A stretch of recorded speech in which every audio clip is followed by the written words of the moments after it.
Diz que o povo de Israel estava passando por uma situação muito difícil. Tudo aquilo que eles semeavam, plantavam, criavam, viam os midianitas, outros povos, e davam contra eles, não deixava sustento nenhum, e aquele povo estava sendo duramente oprimido, duramente castigado, e chegou um momento que eles não estavam mais aguentando tal opressão, e diz que eles clamaram ao Senhor. Irmãos, o Senhor ouve o clamor do seu povo, sempre ouviu o clamor do seu povo e continua ouvindo até os dias de hoje. Clama a mim e eu te responderei e mostrar-te-ei coisas grandes e firmes que não sabe. Hoje é uma noite que nós vamos clamar ao Senhor, e o Senhor vai visitar o seu povo e vai trazer a resposta, a solução, o mover sobre a tua vida, sobre a tua casa, sobre o teu emprego, sobre os teus negócios, em nome de Jesus. Amém? Vamos lá, versículos do 11 até o 13. Então veio o anjo do Senhor e assentou-se debaixo do carvalho que está em Ofra, que pertencia a Joás, a Biesrita. E Gideão, seu filho, estava malhando trigo no lagar para o pôr a salvo dos midianitas. Então o anjo do Senhor lhe apareceu e lhe disse: o Senhor é contigo, homem valente. Respondeu-lhe Gideão: ai, Senhor meu, se o Senhor é conosco, por que nos sobreveio tudo isto? E que é feito de todas as suas maravilhas que nossos pais nos contaram, dizendo: não nos fez o Senhor subir do Egito? Porém agora o Senhor nos desamparou e nos entregou nas mãos dos midianitas. Então o Senhor ouviu o clamor do seu povo, e ele envia um anjo. E o anjo senta lá debaixo do carvalho e está olhando o que? Gideão malhando trigo no lagar. O lagar não é lugar de malhar trigo. O lagar era um lugar onde as azeitonas eram espremidas, de onde saía o azeite. Mas o medo era tanto que Gideão estava ali fazendo algo que não era normal, algo que não era o natural a ser feito. E o anjo vem e diz assim: homem valente. Eu creio que Gideão deve ter olhado assim: você, homem valente. Ele diz: o Senhor é contigo, homem valente. Vira para a pessoa que está do teu lado, diz assim: homem valente. Mas fala com vontade, irmão, fala com fé, né? Fala com fé, porque senão o teu irmão não vai nem acreditar. Homem valente, ele não vai nem acreditar que é verdade, mas é homem valente, você é homem valente, aleluia. E Gideão diz assim: então cadê as maravilhas que nós ouvimos contar, que os nossos pais nos contaram? O que é que está acontecendo, né? Então no versículo 14, então se virou o Senhor para ele e disse: vai nessa tua força e livra Israel da mão dos midianitas, porventura não te enviei eu? Irmãos, era um exército enorme oprimindo Israel, era um povo que estava aterrorizando Israel. Agora o anjo chega para Gideão e diz assim: vai nesta tua força e livra Israel. A mensagem aqui é o seguinte: ô Gideão, faz aquilo que você pode fazer. Irmãos, o Senhor nunca pede para fazermos além daquilo que nós não podemos fazer. Existe a nossa parte e existe a parte do Senhor. A parte sua Ele não vai fazer, e eu e você não temos condições de fazer a parte dele. Então nós e o Senhor trabalhamos juntos, irmãos. Você nunca está sozinho, nunca, nunca. Não importa a circunstância, não importa a situação, você nunca está só.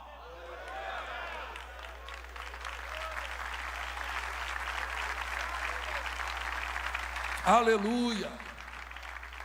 Gideão, vai na tua força, vai no que você pode fazer, fala, faz aquilo que está ao teu alcance. A mesma coisa sou eu e você, irmãos. Tudo aquilo que nós podemos e devemos fazer, nós devemos ir à luta, devemos enfrentar, devemos partir para cima, e a outra parte é o Senhor que vai fazer. O dar a vitória é a parte dele, o ir à luta é a nossa parte, mas dar a vitória é a parte do Senhor.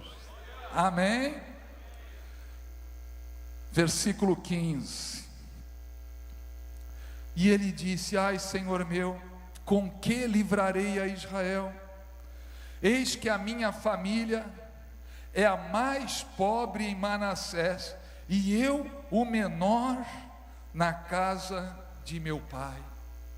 Ele tinha um problema sério de autoimagem.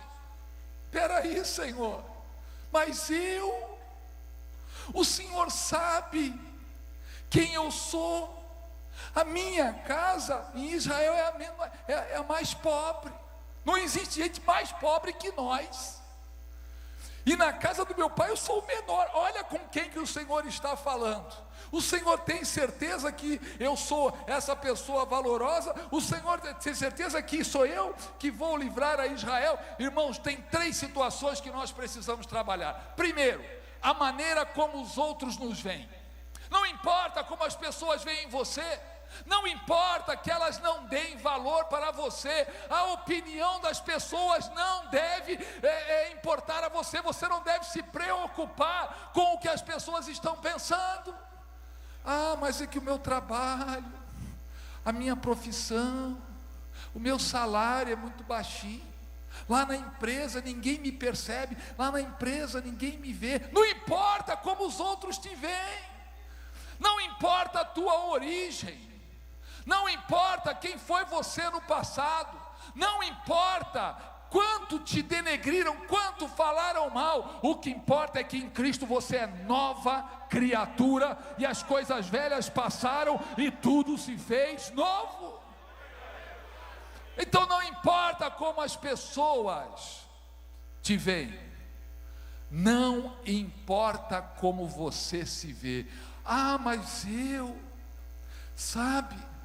eu não tenho como crescer, prosperar, eu não pude estudar, eu fui uma pessoa que não tive condições, eu não tenho nenhuma boa profissão. Irmãos, o que importa é como Deus te vê, é nisso que você tem que se firmar.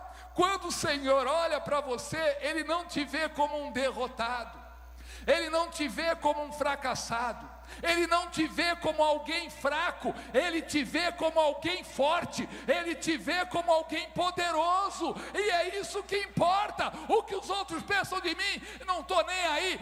Eu também não quero me firmar em quem eu fui. Irmãos, eu sou a pessoa que é um milagre diante de você.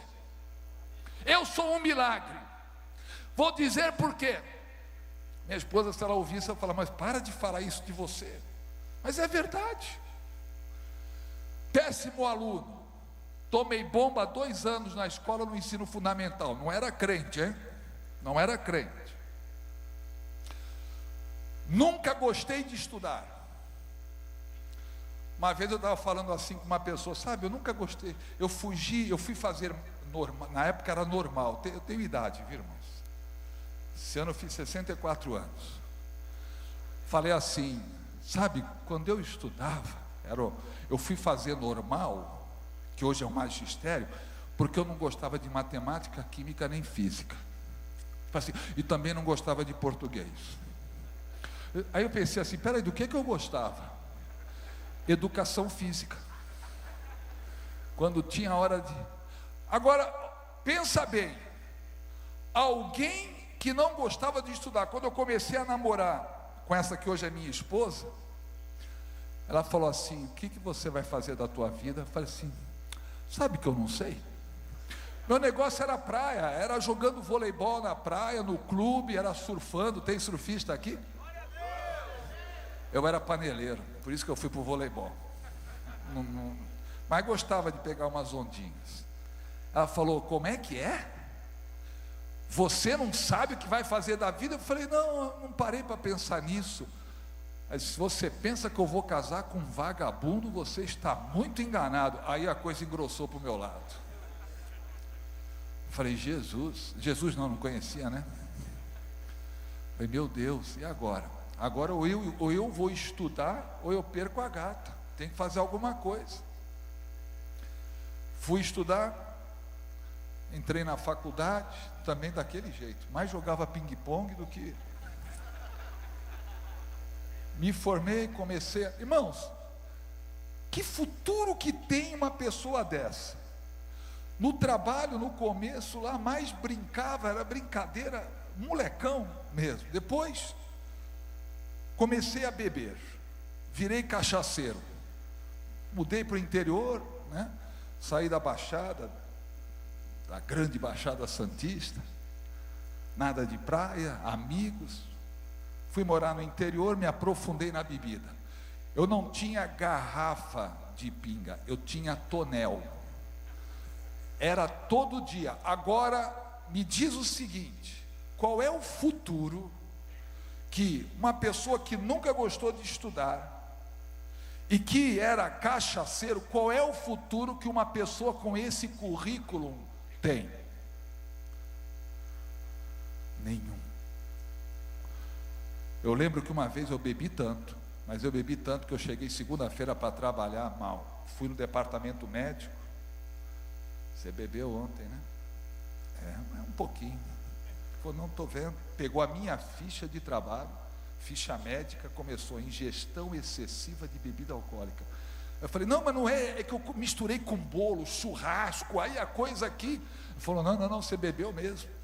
Eu falei, olha, na minha ficha de trabalho já ficou marcado. Irmãos, qual é o futuro que eu teria? Em mim mesmo nenhum, mas um dia na minha vida eu tive um encontro real com Jesus Cristo. Não é como o pastor Joel falou aqui, alguns vêm, se emocionam, se empolgam, vai embora. Um dia eu tive um encontro real com Jesus Cristo. Quando Jesus Cristo entrou na minha vida, transformou aquele péssimo aluno num escritor de livros. Irmãos, é milagre, só Jesus faz isso. Só Jesus faz isso. Transformou um péssimo aluno num diretor mundial de escolas. São mais de 50 escolas no Brasil e no mundo. Tem escola na Europa, 10 escolas nos Estados Unidos, 4 na África, 42 no Brasil. Irmãos, e tudo isso o Senhor colocou nas mãos de quem? De um péssimo aluno, de um cachaceiro. Não, aliás, ex-péssimo aluno, ex-cachaceiro, mas agora servo do Deus Altíssimo.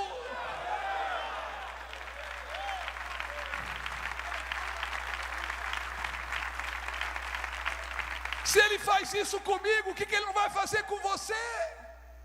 Mas se você continuar se vendo à luz do seu passado, à luz do fracasso, à luz do que falaram para você, das palavras de maldição que lançaram sobre você, você não vai ser nada na vida, você não tem futuro.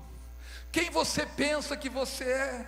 Você não tem instrução, você não tem isso, você não tem aquilo. Irmão, você pode não ter nada disso, mas quando você tem Jesus, você é mais do que vencedor. E isto confunde os sábios. Você conhece coisas que os sábios não conseguem entender. A palavra de Deus, ela é revelada àqueles que são humildes de coração e não os sábios entendidos. Você tem acesso a conhecimentos que nenhum sábio deste mundo que não conhece Jesus tem. Então você não é um fracassado, você não é um fraco. O diabo e o mundo querem que você pense que você é uma pessoa muito pequenina, que você é impotente, que você não tem como vencer as circunstâncias adversas desta vida. Mas quando o Senhor olha para você, Ele diz: varão valoroso, varão valoroso, varão valoroso, varão valoroso. É assim que Ele te vê. E Ele diz: vai na tua força, faz o que você pode. Irmãos, o Senhor quer se manifestar sobre nós de tal maneira que aqueles que nos conheceram e agora verem o mover de Deus nas nossas vidas, fiquem estupefatos de ver a glória do Senhor sendo manifesta e produzindo coisas nas nossas vidas que você não teria condições nem capacidade de fazer. Então não importa o que falaram, você é burro, você não tem capacidade, você não tem competência. Você pensa que eu não ouvi isso? Você pensa que eu não ouvi? Olha, se você não trabalhar comigo, você não tem como ganhar dinheiro na vida, você não tem como fazer nada. Mas eu nunca permiti que o que as pessoas pensassem ou dissessem produzisse em mim esse complexo e esta visão, essa autoimagem negativa. Não permita que as pessoas coloquem, inclusive, irmãos, cuidado com certos apelidos. Apelido no mundo é só para denegrir. Balofo, quatro-olho, dumbo, só apelido bonito. No mundo, isso é maligno, irmãos. As pessoas no mundo colocam apelidos em nós sempre para depreciar, e muitos de nós crescemos com apelidos que foram colocados lá na infância, para nos diminuir, nos menosprezar. O Senhor não te conhece pelo teu apelido, o Senhor te conhece pelo teu nome. Então, se alguém aqui traz apelido de infância, camarão e tantos outros, quebre isso na tua vida e começa a falar: eu não sou, o meu nome é tal. É assim que o Senhor me conhece. Ele te conhece pelo teu nome. Amém? Vamos lá, versículo 16. Tornou-lhe o Senhor: já que eu estou contigo, ferirás os midianitas como se fossem um só homem. Irmãos, é aqui que está o segredo, é aqui que está a chave da vitória. Olha, eu estou contigo, meu irmão. O Senhor é contigo onde você for, onde você pisar, o Senhor estará ali contigo. Não importa a situação, onde você andar, onde você entrar, de onde você sair, o Senhor vai estar contigo para te livrar, para te libertar, para te abençoar, para te fazer crescer, para te fazer prosperar. Ele é contigo. Vira para o teu irmão que está do teu lado e diga: o Senhor é contigo, meu irmão.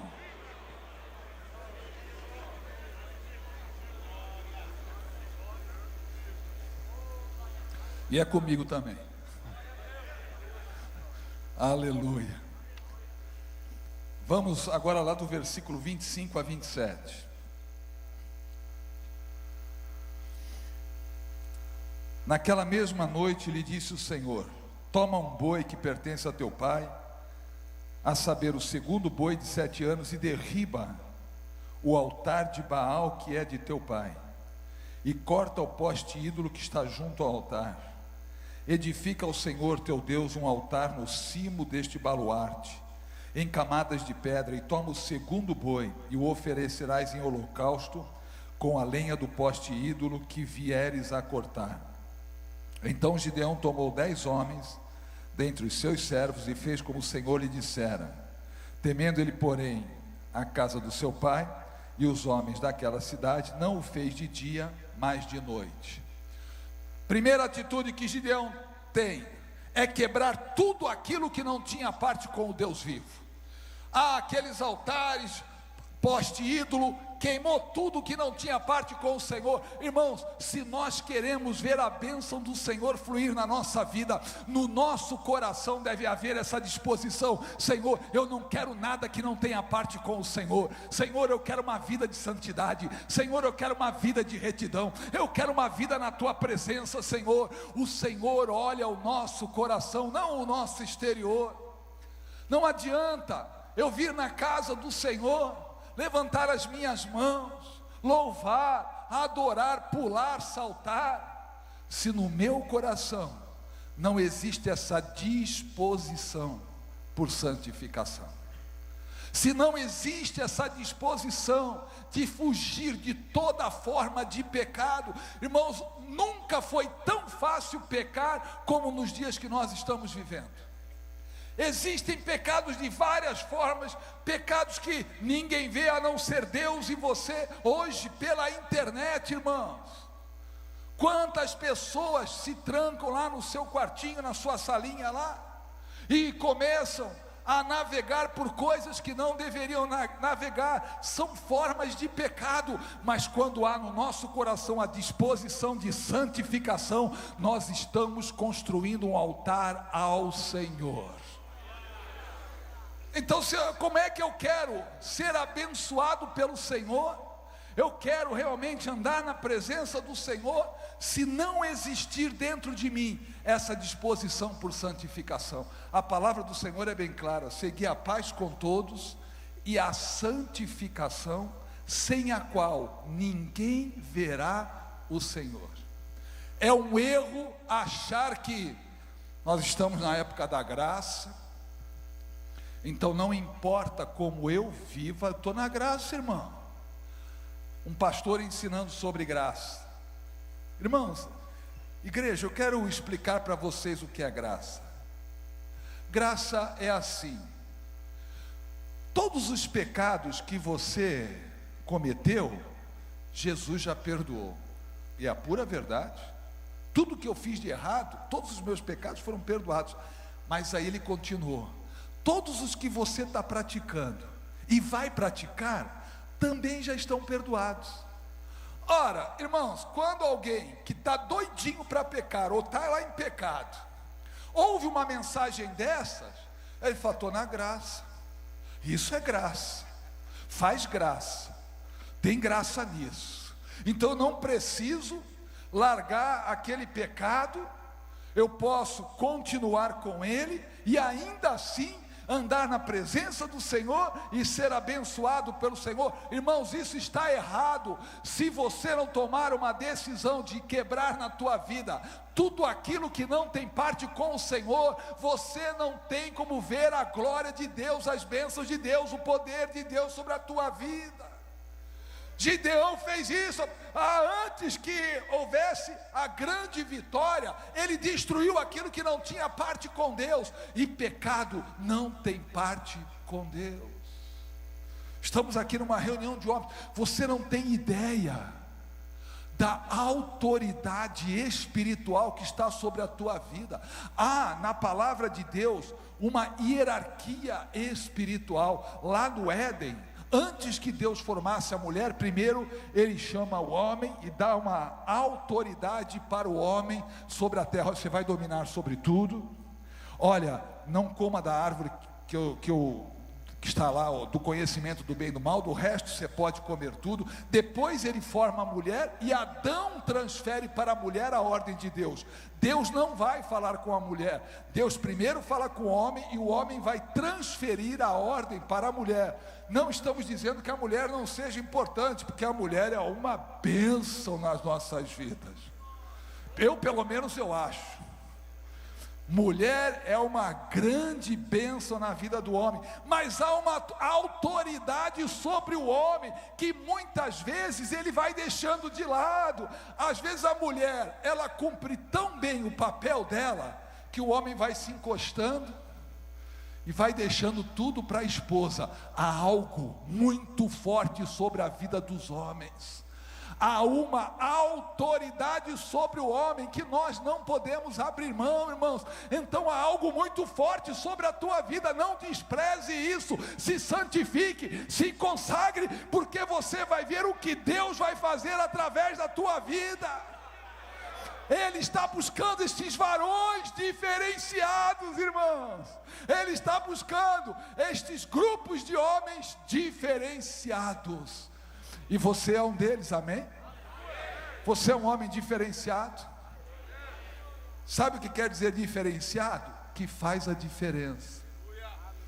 Quando no mundo as pessoas estão praticando coisas horríveis, você faz a diferença. Quando as pessoas estão com uma linguagem torpe, você faz a diferença. Eu lembro que uma vez trabalhava, era secretário da fazenda lá na prefeitura, e olha, nós vamos almoçar, tal, queria que você fosse conosco. Eu falei, eu estou terminando uma coisa, eu vou depois. Quando eu cheguei lá, eles estavam bebendo no restaurante. Eu falei, olha, você desculpa, eu não falei nada, eu nunca falei contra a bebida, mas só de eu chegar lá, olha, nós estamos bebendo, não sei se você se importa, porque eu falei assim, fiquem à vontade, eu já bebi demais nessa vida, fiquem à vontade, eu fui alcoólatra, não sei se vocês sabem, por isso. E irmãos, por que faz tanta diferença? Porque o mundo está em trevas e você é luz. Onde você chega, quando você tem uma vida na presença do Senhor, uma vida reta no Senhor, onde você chega, você faz a diferença, você é diferenciado. Experimenta ter uma rodinha de ímpio ali, contando piada suja. E aquela não sei o que, aí de repente você não fala nada. Só chega perto assim, oi gente, tudo bem? Tudo bom? Só fica perto, você vai ver que acabam as piadas. E aí, alguém sabe mais alguma? Não lembro. Não sei, bom, o que nós estamos falando mesmo?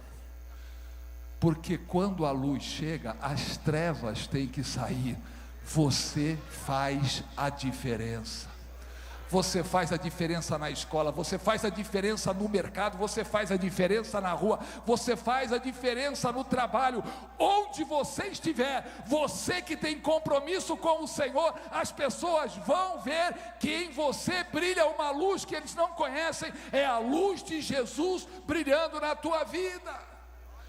Agora eu tenho que ter essa disposição, Senhor, eu não quero pecar, não importa o que você está fazendo hoje, o que o Senhor olha é a disposição do teu coração de não querer pecar. Às vezes quando nós nos convertemos e vimos de uma situação errada no mundo, leva tempo para a gente se desvencilhar daquelas coisas que nós estamos impregnados do velho homem, mas quando no nosso coração existe isso, Senhor, eu não quero pecar, Senhor, eu quero me santificar, o Espírito Santo inicia uma obra de santificação, é Ele que te liberta, é Ele que te transforma. Você não tem capacidade em você mesmo de mudar isso, você não tem capacidade em você mesmo de ser liberto, por isso que o Espírito Santo habita dentro de nós, Ele habita no nosso espírito e começa uma obra na nossa alma e no nosso corpo de santificação.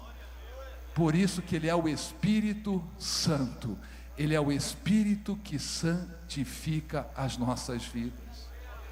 Mas tem algo que Ele não faz, é nos forçar, é nos obrigar a fazer aquilo que nós não queremos.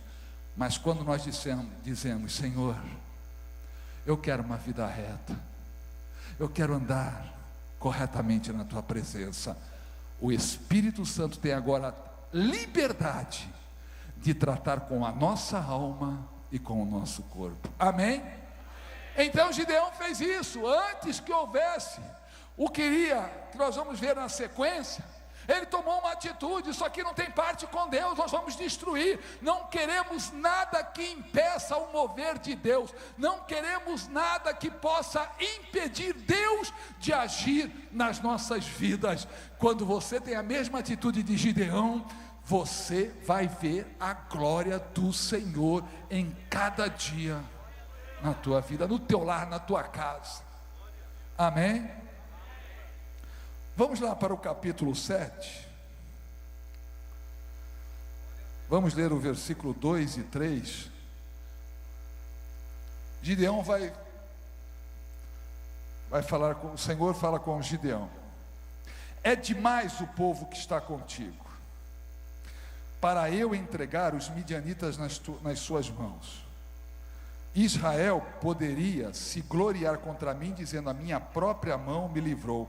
Apregou-a, pois, aos ouvidos do povo, dizendo: quem for tímido e medroso, volte, e retire-se da região montanhosa de Gileade. Então voltaram do povo 22.000, e 10.000 ficaram. O Senhor olhou e disse: não é muita gente. Se forem todos lá, vão dizer: ah, olha como nós éramos fortes, olha, foi a nossa capacidade, foi a nossa força que produziu isso. Ele diz: não, irmãos, o Senhor, Ele escolhe as coisas fracas para confundir as fortes, os que não são para confundir os que são. Por isso que Paulo diz: vede que não são muitos os nobres, os poderosos, que são, não que nobre e poderoso não possa servir ao Senhor, mas não são muitos, porque eles confiam em si, na sua capacidade. O rico confia na sua riqueza, mas o Senhor quer escolher aqueles que realmente tem uma atitude de humildade na sua presença, de dizer: Senhor, eu sou dependente de Ti, Senhor, eu necessito de Ti, Senhor, sem Ti eu nada posso fazer. Quando nós temos esse tipo de atitude, irmãos, o Senhor é a nossa força e é a nossa fortaleza. Quando eu me julgo muito esperto, muito entendido, porque tem gente que chega na igreja, não, só viver aqui como é que é o ambiente, sabe, eu venho de uma família de gente muito culta, muito inteligente, então eu não entro em qualquer coisa. E uma vez se converteu uma pessoa, era um grande líder, numa cidade, tinha tido uma posição muito elevada, a nível político, social. Ele se converteu, foi para a igreja, ele queria mandar na igreja, porque antes de vir para a igreja, ele tinha sido uma pessoa com um nível de liderança muito grande, ele mandava, todo mundo obedecia, e ele cresceu muito, prosperou muito. Agora ele falou: bom, só faltava Jesus, o resto está tudo pronto. E queria, por que a igreja assim? Por que a igreja? Queria mandar na igreja. Irmãos, esse tipo de gente não serve para o Senhor, porque se julga muito esperta, muito inteligente, muito capaz. Mas quando nós reconhecemos que a nossa capacitação vem do Senhor, a nossa força vem do Senhor, então nós estamos na direção certa, na direção correta. É isso que o Senhor está dizendo: Gideão, eu não quero que esse povo se glorie dizendo: fomos nós. Eu quero que esse povo entenda que eu é que sou a força deles. Irmão, a tua força não está em ti, a tua força está no Senhor. Por isso que Paulo, escrevendo aos Efésios, ele diz: fortalecei-vos no Senhor e na força do seu poder. Quando Davi chega em Ziclag tinha sido queimada, as famílias tinham sido levadas cativas, não tinha mais animais, nada, tinham despojado todo aquele povo, e os próprios valentes de Davi falavam em apedrejar, e Davi se angustiou muito. Era uma situação extremamente difícil, era uma situação que os próprios homens que davam a vida por ele, homens valorosos, homens tremendos, estes próprios homens se voltaram contra o seu líder, contra Davi. Então Davi entrou numa angústia muito grande, mas a palavra diz assim: mas Davi fortaleceu-se no Senhor seu Deus.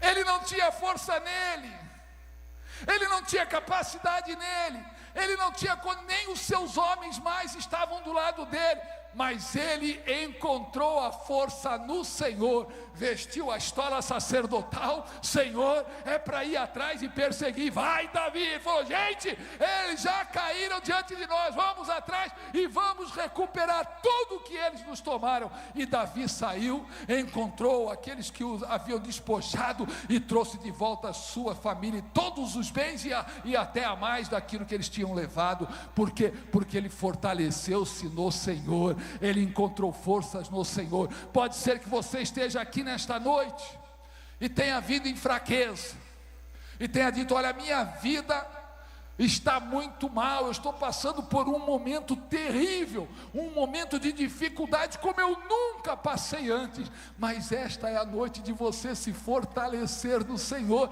e trazer de volta, conquistar tudo aquilo que te foi tirado, tudo aquilo que te foi impedido, tudo aquilo que não deixaram que você alcançasse, e isto te enfraqueceu. Mas nesta noite você vai sair daqui fortalecido para lutar e vencer. Aleluia. Então 32 mil homens saem à batalha, 22 mil voltam. Uau, agora só tem 10 mil. Vamos ler do 4 ao 7. Disse mais o Senhor a Gideão: ainda há povo demais, faze-o descer as águas e ali os provarei. Aquele de quem eu te disser, este irá comigo, esse contigo irá. Porém todo aquele de quem eu te disser, este não irá contigo, esse não irá.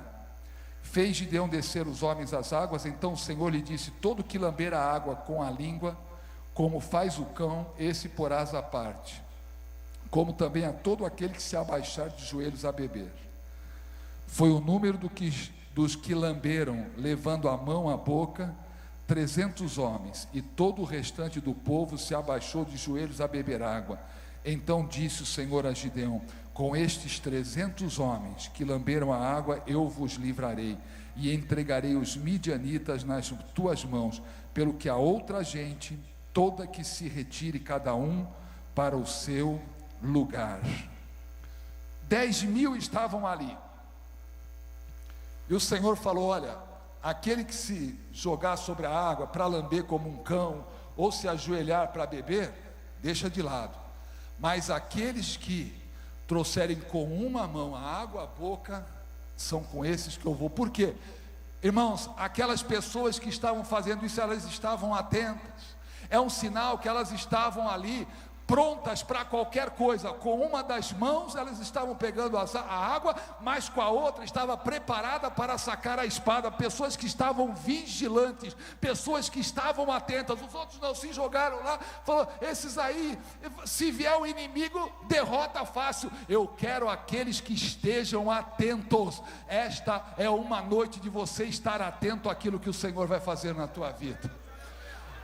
Não é noite de cabeça abaixada, não, irmãos. Muitas vezes o mundo nos oprime para que a gente ande assim. Eu sou um coitado, eu sou um miserável. Será que tem alguma chance para mim? Eu vou lá na igreja, não muda nada, mas também desse jeito. Está na hora de erguer a cabeça, irmão. Está na hora de olhar para o Senhor, o autor e consumador da fé. O pastor Joel leu isso aqui. Quando Jesus foi ter com os discípulos no barco lá, e o barco chacoalhando, e ele vem lá no meio daquela nuvem lá, e os discípulos começaram a gritar de medo: ah, é um fantasma! Só isso que faltava. Não chega essa tempestade, tem fantasma agora vindo aqui na nossa direção, é um espírito. E Jesus diz: não é não, sou eu, não temas. E Pedro diz: ah, se é tu, manda que eu vá ter contigo também sobre as águas. E Jesus falou: venha. E Pedro saiu andando sobre a palavra de Jesus. Enquanto ele olhou para Jesus, ele permaneceu acima das águas. Quando ele tirou os olhos de Jesus e começou a considerar a dificuldade e o problema, ele começou a afundar. Enquanto os teus olhos estiverem em Jesus, você vai andar sobre as águas. O que o diabo quer, o que o mundo quer, é que você foque os problemas, é que você fique olhando as dificuldades, e as dificuldades, se você ficar olhando para elas, elas vão te enfraquecer. Se você ficar focando o problema, este problema vai te debilitar. Mas se você ficar olhando firmemente para Jesus e dizer: não, a vitória é minha, essa conquista é minha, eu não vou olhar nem para a direita nem para a esquerda, eu vou olhar firmemente para Jesus, o autor e consumador da fé, você já venceu.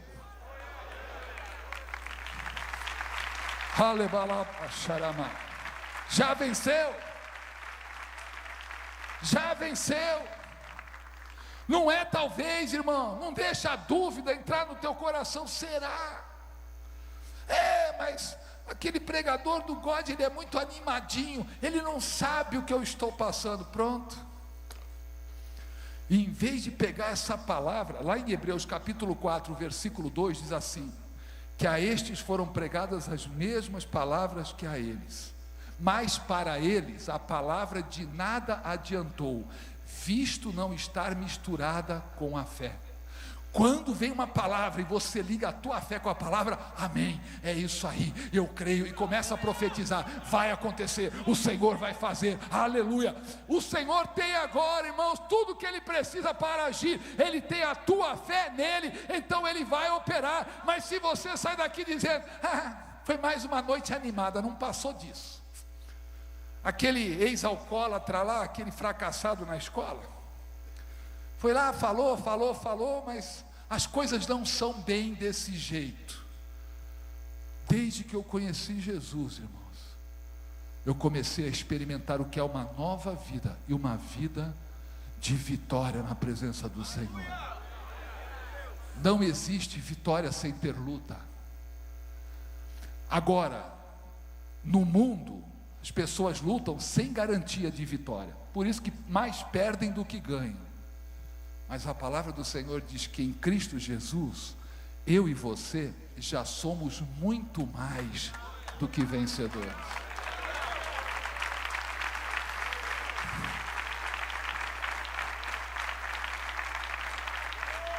Tem coisa melhor do que entrar na luta sabendo que você já ganhou? Fala a verdade. Pensa assim: o teu time está disputando o campeonato, o juiz está te roubando, já expulsou 3 jogadores do teu time, deu 4 pênaltis a favor do adversário, o goleiro defendeu 2 entraram, já está no segundo tempo, falta pouco tempo, poucos minutos para acabar o jogo, o teu time está perdendo de 5-0, aparentemente, diz assim, essa você perdeu. Mas com Jesus, sabe qual é o resultado final? 6-5. Mas como? Irmãos, esse é o problema. Mas como? Você não tem que entender, você tem que crer. Se creres, verás a glória de Deus. Não tem de entender como. É aqui Gideão. Ele podia falar, peraí Deus, tinha 32 mil, agora sobrou menos de 1%, menos de 1%, 300, como que com 300 homens, nós vamos enfrentar esse exército enorme? Senhor, impossível. Mas sabe o que a palavra do Senhor diz? Porque até do impossível, Ele é Deus. Ele é o Deus do impossível. Você não serve a um Deus qualquer, meu irmão. Você serve aquele que criou os céus e a terra e tudo quanto nela há. Se Ele criou tudo isso pela sua palavra, o que Ele não pode criar na sua vida, o que Ele não pode fazer na sua vida, não importa o tamanho do inimigo, o que importa é o tamanho do teu Deus. Quando o povo de Israel estava sendo afrontado por Golias, lá o gigante, o povo de Israel se comparava com o gigante. Ele é muito mais alto que eu, ele é muito mais forte que eu, nenhum de nós tem como derrotá-lo. Quando chega Davi, o homem que vencer o gigante, o rei dará sua filha em casamento, isentará a sua casa de impostos e o encherá de glória. Ele falou, repete, moleque. Aí Eliabe fala, já sei, viestes aqui para zombar de nós. Eu só quero saber o que o homem que vencer o gigante vai vencer, vai receber, só isso, porque eu vou enfrentar. Quem este incircunciso pensa que ele é para afrontar o Deus de Israel? Davi não comparava o gigante com ele, Davi comparava o gigante com o seu Deus, e diante do Deus que ele servia, aquele gigante era menos que um gafanhoto. Irmãos, nós temos que saber quem é o Deus que nós servimos. A obra que Jesus Cristo realizou na cruz foi para mudar a tua história de vida e te colocar junto aos príncipes desta terra. Ele te tira do monturo e te faz assentar com os príncipes desta terra, irmão. Ele quer te colocar em posições elevadas.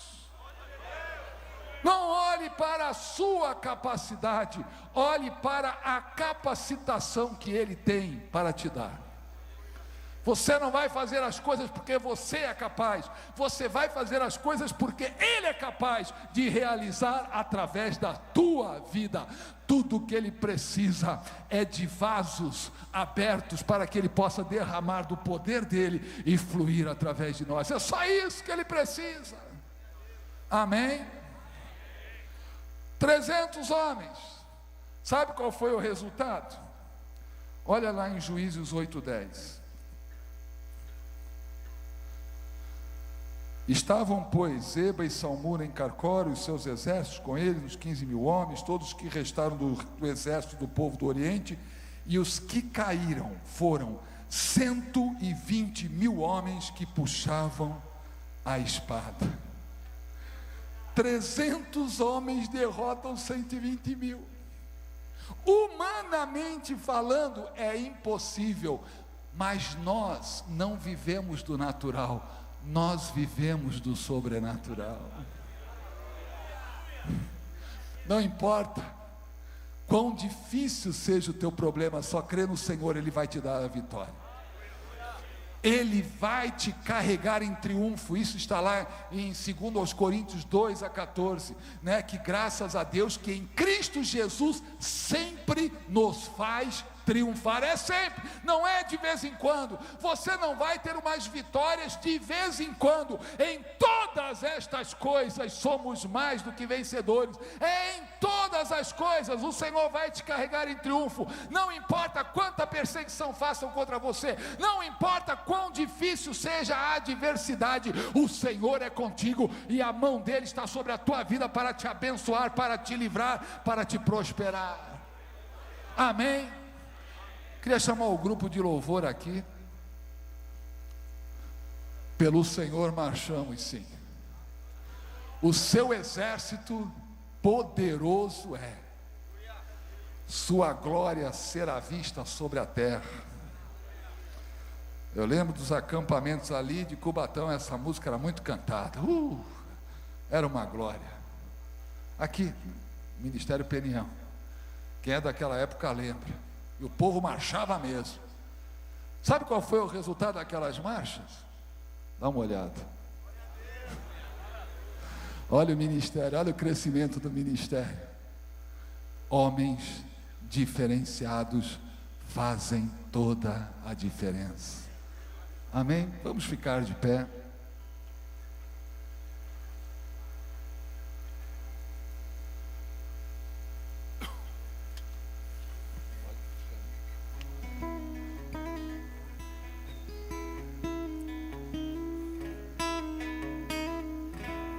Pelo Senhor marchamos sim, o seu exército poderoso é. Sua glória será vista em toda a terra. Vamos cantar o canto da vitória. E glória a Deus, vencemos a batalha. Toda arma contra nós perecerá. O nosso general é Cristo, seguimos os seus passos, nenhum inimigo nos resistirá. O nosso general é Cristo, seguimos os seus passos, nenhum inimigo nos resistirá. Pelo Messias marchamos, em suas mãos a chave da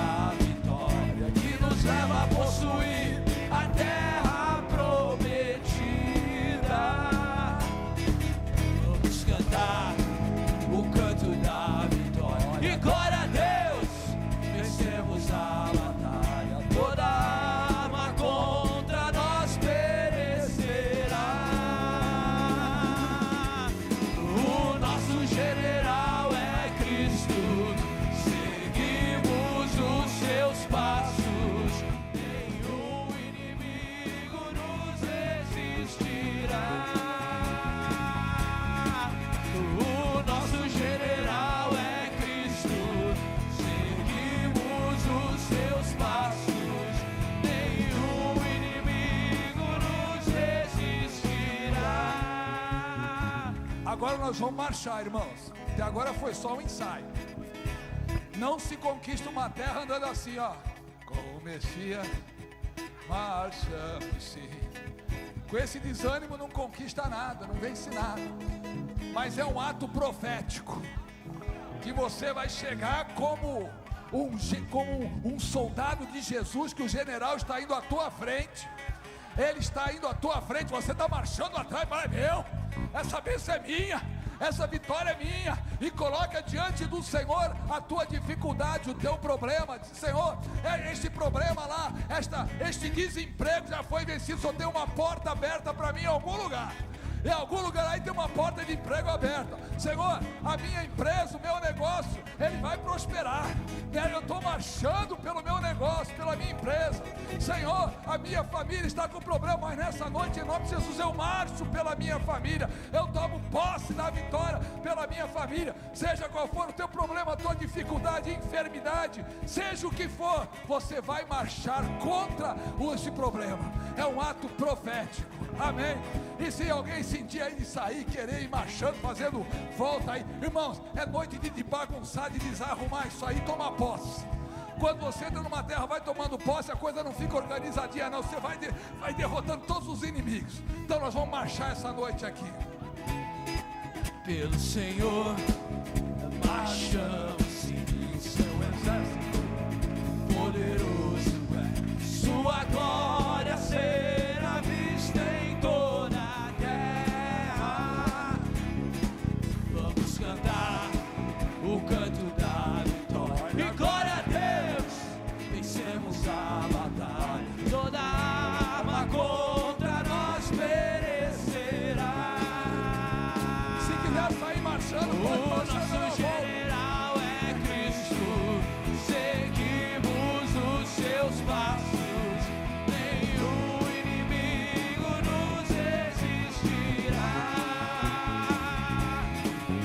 O nosso general é Cristo. Seguimos os seus passos. Nenhum inimigo nos resistirá.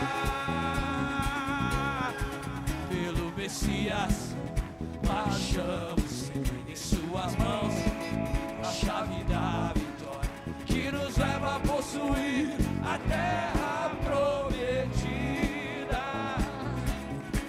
Vamos cantar o canto da